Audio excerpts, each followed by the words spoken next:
Rome ಸಾಮ್ರಾಜ್ಯದ ಪತನ. ಪ್ರಕಟಣೆ ಗ್ರಂಥ 8ನೇ ಅಧ್ಯಾಯ 8ನೇ ವಚನ. ಎರಡನೆಯ ದೇವದೂತನು ತುತ್ತೂರಿಯನ್ನೂದಿದಾಗ ಬೆಂಕಿ ಹತ್ತಿ ಉರಿಯುವ ದೊಡ್ಡ ಬೆಟ್ಟವು ಎಂಬಂತಿರುವ ಒಂದು ವಸ್ತು ಸಮುದ್ರದಲ್ಲಿ ಹಾಕಲ್ಪಟ್ಟಿತು. ಆಗ ಸಮುದ್ರದೊಳಗೆ 1/3 ಭಾಗ ರಕ್ತವಾಯಿತು. ಸಮುದ್ರ ಜೀವಿಗಳೊಳಗೆ 1/3 ಭಾಗ ಸತ್ತುಹೋಯಿತು. ಹಡಗುಗಳೊಳಗೆ 1/3 ಭಾಗ ನಾಶವಾಯಿತು ಎಂಬುದಾಗಿ ತಿಳಿಸುತ್ತದೆ. ಸತ್ಯವೇದದಲ್ಲಿ ಪರ್ವತಗಳು ಅನ್ನುವುದು ರಾಜ್ಯಗಳನ್ನು ಪ್ರತಿನಿಧಿಸುವಂಥದ್ದಾಗಿದೆ.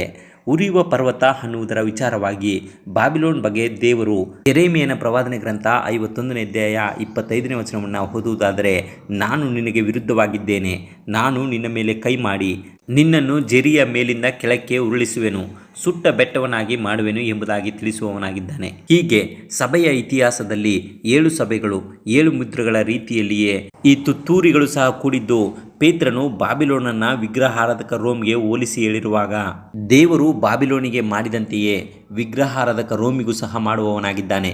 ಮತ್ತು ಇಲ್ಲಿ ಸಮುದ್ರದಲ್ಲಿ ಹಾಕಲ್ಪಟ್ಟಿತು ಎನ್ನುವುದು ಸತ್ಯವೇದದಲ್ಲಿ ನೀರನ್ನ ಜನಸಮೂಹಕ್ಕೆ ಹೋಲಿಸಲಾಗಿದ್ದು, ಬಾಬಿಲೋನ್ ಯೆರೂಸಲೇಮನ್ನ ನಾಶ ಮಾಡಿದ ನಂತರ ಅದು ಶಿಕ್ಷೆಗೆ ಒಳಪಟ್ಟಿತು. ನಂತರ ಯೆರೂಸಲೇಮನ್ನ ರೋಮ್ ಸಾಮ್ರಾಜ್ಯ ನಾಶ ಮಾಡಿದ ನಂತರ ಅದು ಸಹ ಶಿಕ್ಷೆಗೆ ಗುರಿಯಾಯಿತು.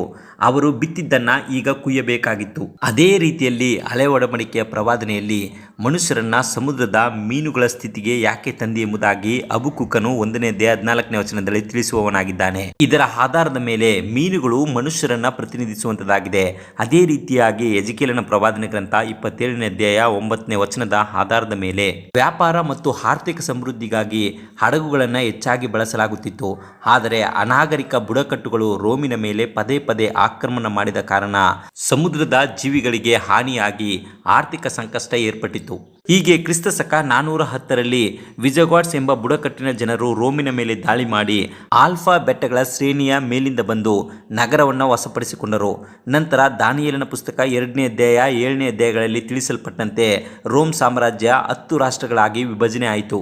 ಅಂದು ರೋಮ್ ಸಾಮ್ರಾಜ್ಯ ಯಾವ ರೀತಿಯಲ್ಲಿ ಆದಿ ಕ್ರೈಸ್ತರ ಮೇಲೆ ದಾಳಿ ಮಾಡಿ ನಾಶ ಮಾಡಿತೋ ಅವರ ಪ್ರಾರ್ಥನೆಗಳನ್ನು ದೇವರು ಕೇಳಿ ರೋಮಿನ ಮೇಲೆ ಈ ರೀತಿಯ ತೀರ್ಪನ್ನು ನೀಡುವವನಾಗಿದ್ದಾನೆ.